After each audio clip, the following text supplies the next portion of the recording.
S C Verma electric current in conductors का numerical 8. Consider a wire of length 4 meter and cross-sectional area 1 millimeter square carrying a current of 2 ampere. If each cubic meter of the material contains 10 raised to 29 free electrons, find the average time taken by an electron to cross the length of wire. तो एक wire दी हुई है जिसकी length होगी 4 metre और उसमें से current flow हो रहा है 2 एम्पियर, मतलब इलेक्ट्रॉन्स फ्लो हो रहे हैं जिसका एरिया ऑफ क्रॉस सेक्शन होगा 1 मिलीमीटर स्क्वायर।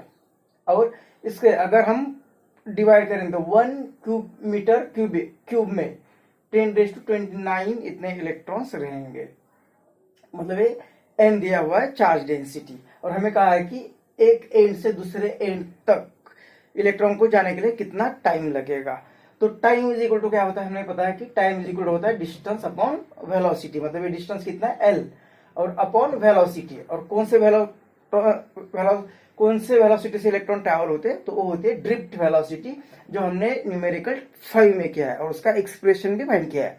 यहाँ पे लेंथ तो दी है हमें 4 मीटर, लेकिन ड्रिफ्ट वेलोसिटी कितनी होगी ये हमें फाइंड करना पड़ेगा और उसका एक्सप्रेशन हमने न्यूमेरिकल 5 में डिराइव किया हुआ है। तो वहां पे हमें इक्वेशन मिला था drift velocity is equal to I upon n e A, जो करंट है चार्ज डेंसिटी, इलेक्ट्रॉन की वैल्यू और एरिया ऑफ क्रॉस सेक्शन। तो ये सिर्फ इसमें पुट करना है। तो करंट कितना दिया हुआ है 2 एम्पियर डिवाइडेड बाय एन, ये दिया है 10⁻29 इंटू इलेक्ट्रॉन की वैल्यू, चार्ज की वैल्यू होती है 1.6 इंटू 10⁻19 और एरिया ऑफ क्रॉस सेक्शन वो दिया है 1 मिलीमीटर स्क्वायर। तो हमें मीटर स्क्वायर में करना है, तो मिलीमीटर का मीटर करना है तो 10⁻³ और स्क्वायर मतलब 10⁻6। अब ड्रिफ्ट वेलोसिटी ये कितने आएगी, तो ये 2 डिवाइडेड बाय 1.6 और इंटू ये 29 माइनस 19 10 और 10⁻6 हो गए 4। अब ऊपर चला जाएगा तो होगा 10⁻⁻4। अब ये ड्रिफ्ट वेलोसिटी यहाँ पे पुट करेंगे, ये इक्वेशन 1 है। तो पुटिंग इन 1 हमें टाइम मिलेगा लेंथ अपॉन ड्रिफ्ट वेलोसिटी, और लेंथ कितनी दी है 4 metre divided by drift velocity की ए वैल्यू 2 अपॉन 1.6 इंटू 10⁻⁻4।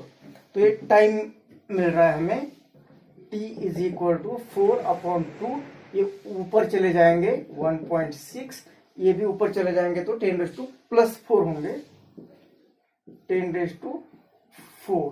तो ये 2 जा और ये t इज इक्वल टू इसका मल्टीप्लिकेशन आएगा 3.2 इंटू 10⁻4। तो इसकी अगर वैल्यू देखते हैं हम, ये 10⁻4 मतलब टाइम जो है वो बहुत ही ज्यादा लग रहा है यहाँ पे, मतलब यहाँ से 4 मीटर डिस्टेंस ट्रैवल करने के लिए जो टाइम लग रहा है वो 10⁻4 बहुत ही ज्यादा टाइम लग रहा है। इसका मतलब ड्रिफ्ट वेलोसिटी बहुत ही कम रहेगी। तो हम जो स्विच ऑन करते हैं और इलेक्ट्रिसिटी ट्रैवल होती है वो इलेक्ट्रोमैग्नेटिक वेव ट्रैवल होती है, जिसका स्पीड होता है 3 × 10⁸ मीटर पर सेकेंड। लेकिन एक्चुअल इलेक्ट्रॉन जो एवरेज वेलोसिटी से मूव होते हैं उसका स्पीड बहुत ही कम होता है, जो हमने क्वेश्चन 5 में डिस्कस किया हुआ है।